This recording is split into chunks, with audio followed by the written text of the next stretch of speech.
Beberapa waktu lalu, Presiden Republik Indonesia Prabowo Subianto secara resmi meluncurkan program digitalisasi pembelajaran untuk Indonesia Cerdas.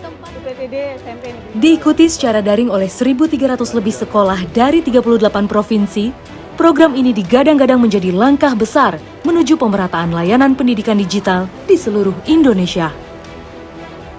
Dengan teknologi papan interaktif digital, pemerintah berharap siswa bisa belajar dengan gembira, penuh semangat, sekaligus meningkatkan capaian pembelajaran. Tapi, ada cerita berbeda di beberapa sudut Indonesia.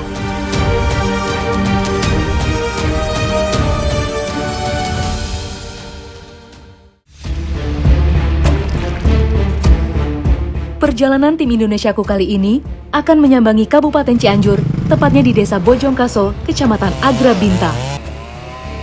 Terletak tak jauh dari ibu kota Provinsi Jawa Barat, bahkan ibu kota negara, ada ketimpangan pembangunan yang masih dirasakan warga dusun Citawali.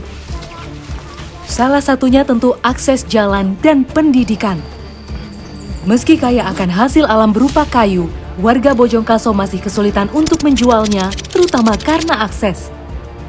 Medan jalan poros desa yang sulit membuat mereka bergantung dengan ojek kayu yang ongkosnya mencapai Rp140.000 per seperempat kubik.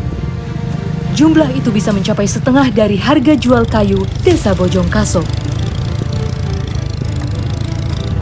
Jalanan yang saat ini kami lewati itu adalah tanah dan ini lumayan cukup licin, padahal hari ini adalah siang atau kemarau dan juga terik.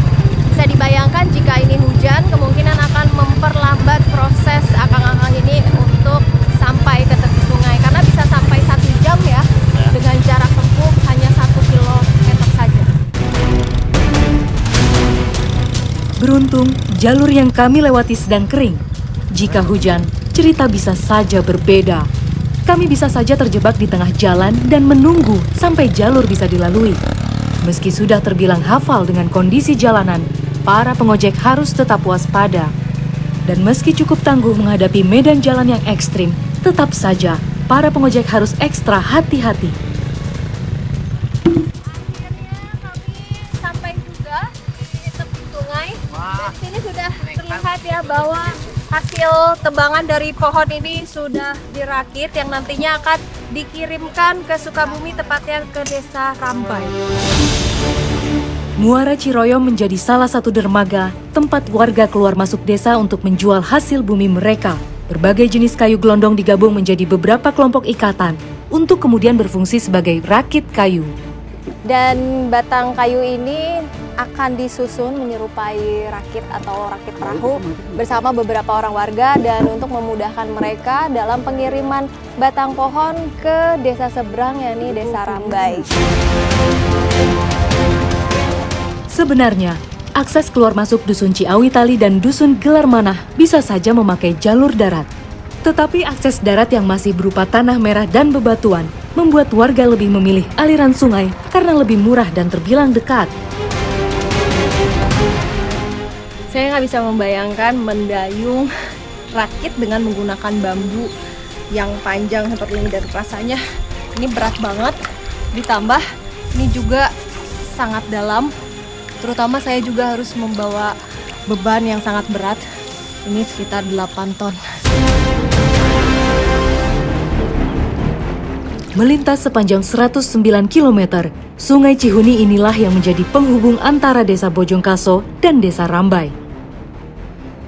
Jarak yang ditempuh buruh angkut kayu minimal 5-10 km sebelum mencapai pengepul. Pak, apa sih kendalanya ketika Bapak mendayung rakit ini untuk sampai ke Desa Rambai, Sukabumi itu? Iya, kalau nggak dilurus-lurusin pakai dayung kan takut kena ada kayu besar di bawah. Kan kalau berantakan kan gimana nih? Hancur, paling nyampe ke laut. Kan kadang-kadang yang punya kayunya rugi, yang kerja juga sama rugi. Tambangnya kan putus, bisa lepas. Nah, Kan nggak bisa ditolong kalau airnya gede ini. Kalau airnya deras kan nggak bisa ditolong, ya dibiarin aja. Nah, lepasnya itu karena apa, Pak? Ya karena nggak kuat, berat ini. Kan rakit ini sekitar 8 tonan satu rakit ini. Rata-rata, buruh kayu dibayar berdasarkan volume kayu yang dibawa, yakni 80.000 per kubik. Meski sekilas terdengar besar, pekerjaan itu tak setiap hari ada. Belum lagi, resiko yang dihadapi tak kalah besar. Sesampainya di Muara Cisujen sebagai lokasi penghubung, kayu pun harus parkir terlebih dulu. Transportasi yang mahal akibat jalan kurang memadai, ditambah harga kayu yang tidak stabil, membuat petani sering mengalami kerugian. Perjuangan buruh kayu yang ada di Dusun Ciawitali ini sangat tinggi dikarenakan juga mereka untuk mencari upah yang tidak seberapa, mereka harus rela turun ke dasar sungai, berpanas-panasan dan juga melawan arus yang ada di sungai ini. Bisa dibayangkan kalau air sungai ini meluap dan juga tinggi, ini membahayakan nyawa mereka. Inilah Desa Bojongkaso, memiliki penduduk kurang lebih 2.752 jiwa. 90% warganya berpenghasilan dari hasil tani dan kebun. Padi, gula kelapa, gula aren, dan kayu sebagai penghasilan utama mereka. Dan inilah pohon bayur milik Pak Yanto yang kami antar ke Sukabumi tadi.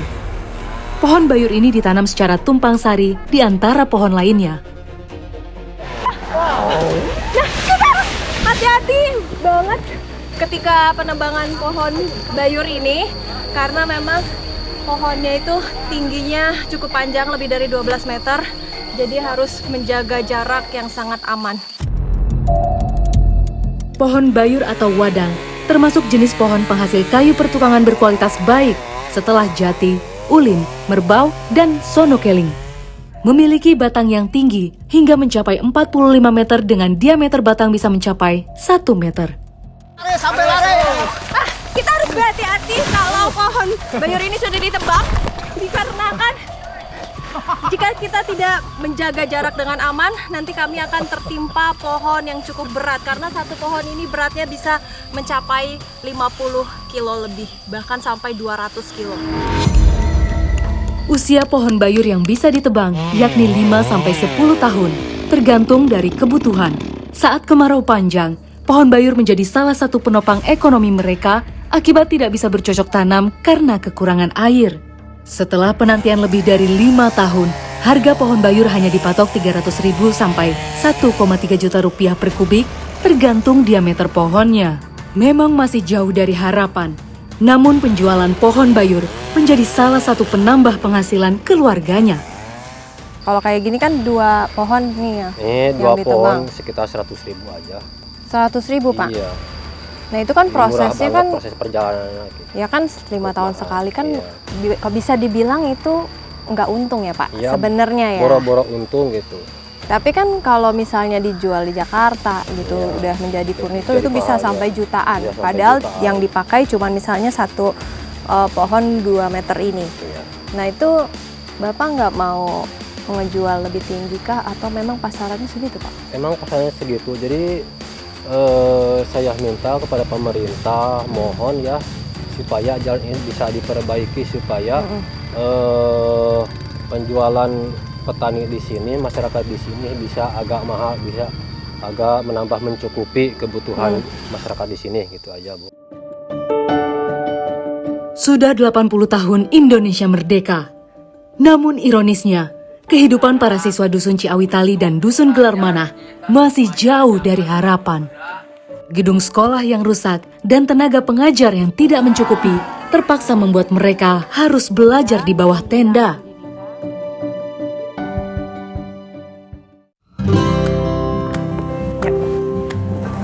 Salim sama nenek. Salah satunya adalah Silvi. Ya. Dengan keadaan ekonomi orang tuanya yang terbatas, Silvi tak menyerah dengan keadaan yang menimpanya. Semangat belajar untuk menuntut ilmu terpancar di wajahnya. Generasi penerus yang akan memajukan bangsa dan negara harusnya berhak mendapatkan akses pendidikan yang memadai dan berkualitas. Namun sayang, proses belajar para siswa Dusun Ciawitali dan Dusun Gelar Manah masih jauh dari kata layak. Kondisi jalan rusak membuat mereka terpaksa berjalan kaki hingga 2 jam lamanya. Di mana sekolah kamu? Di sini.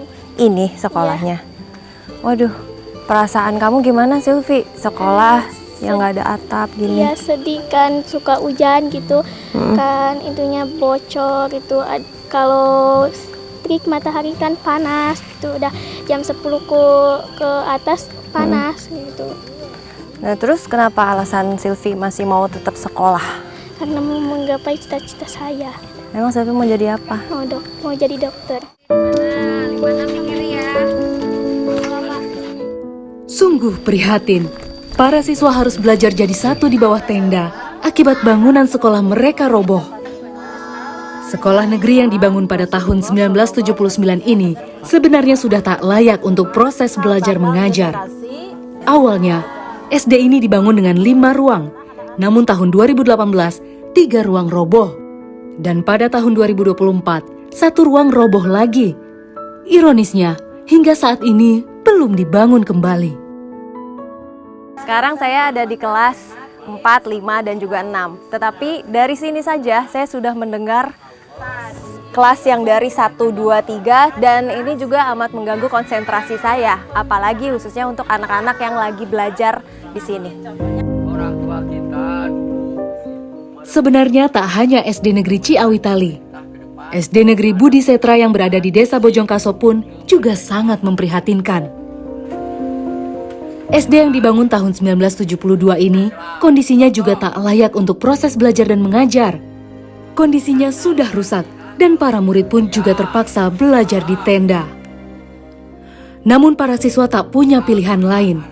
SD Negeri Ciawitali dan SD Negeri Budi Setra adalah satu-satunya sekolah yang terdekat. Nah Ibu gimana Bu? Perasaan Ibu untuk anak-anak ketika mengajar seperti apa Bu?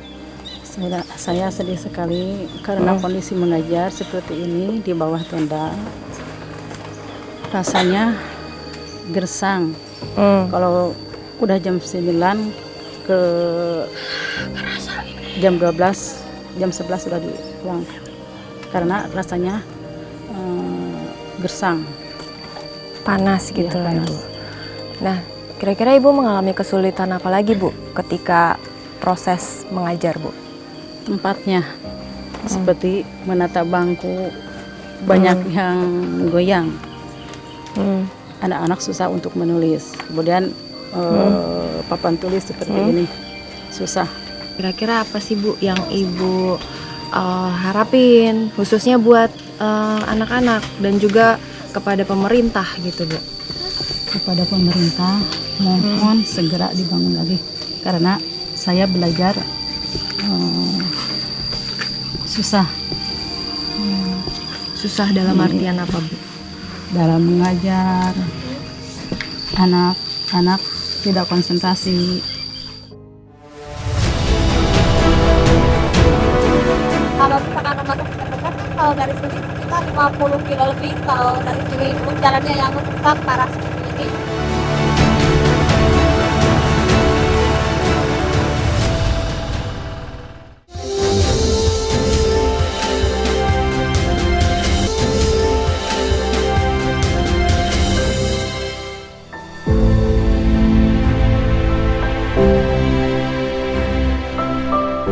Terletak di pelosok desa, warga Dusun Ciawitali berharap memperoleh hak yang sama. Apalagi selama ini mereka hidup serba terbatas, termasuk ketika jatuh sakit. Fasilitas kesehatan yang kurang memadai, sehingga pasien dengan keluhan berat serta pasien hamil dengan resiko tinggi harus dilarikan ke puskesmas. Tetapi dengan sulitnya akses transportasi, membuat pasien seringkali harus ditandu sejauh 3 km sebelum mencapai sungai. Perahu kayu menjadi opsi paling realistis, mengingat jalur darat yang lebih berbahaya. Jarak puskesmas Arga Binta yang jauh membuat warga lebih memilih puskesmas Kecamatan Cidolok Sukabumi yang berjarak sekitar 15 km. Menyusuri Sungai Cibuni sejauh 10 km sangat beresiko terjadi kecelakaan. Bisa dibayangkan, saat musim penghujan tiba, arus air yang kuat membuat perahu kayu terkadang susah dikendalikan. Bu, terkait terkait dengan logistik kesehatan, sebenarnya apa sih yang dibutuhkan sekali oleh warga dari Dusun Ciawiltali ini? Kalau kesehatan sebenarnya sampai saat ini sudah cukup ya, karena saya juga tiap bulan posyandu ke sini gitu. Tapi karena kontur jalan yang menanjak jurang kiri kanan itu, jadi sangat menyulitkan saya sendiri untuk datang ke daerah Ciawiltali ini. Nah, tapi untuk Ibu sendiri mengunjungi atau mengontrol warga yang ada di sini setiap berapa kali, Bu? Sebulan sekali atau ada yang melahirkan seperti ini. Gitu. Nah, terus kalau misalnya dalam pengawasan, dia misalnya Bu Bidan tahu nih kondisi pasien nih apakah memang harus dirujuk atau tidak, nah itu bagaimana kontrolnya, Bu? Kontrolnya biasanya dari awal juga sudah kelihatan ini resiko tinggi atau tidak gitu. Bisa dilahirkan di rumah atau harus dibawa ke puskesmas, itu udah terlihat dari awal. Selain akses, apalagi yang diharapkan oleh Bu Bidan untuk memajukan kesehatan yang ada di sini, karena kan kasihan ya kalau warga harus terus-menerus bolak-balik lewat kapal, ditandu, ataupun menggunakan motor. Saya lebih butuh rumah sakit terdekat. Kalau misalkan rumah sakit terdekat, kalau dari sini kita 50 kilo lebih, kalau dari sini untuk jalannya yang rusak parah seperti ini. Jadi saya butuhnya fasilitas kesehatan yang lebih mudah lagi, lebih bagus lagi di daerah Kabita.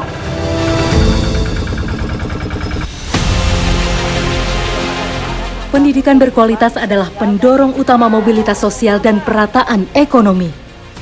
Tanpa akses yang setara, ketimpangan ekonomi akan terus diwariskan dari satu generasi ke generasi berikutnya.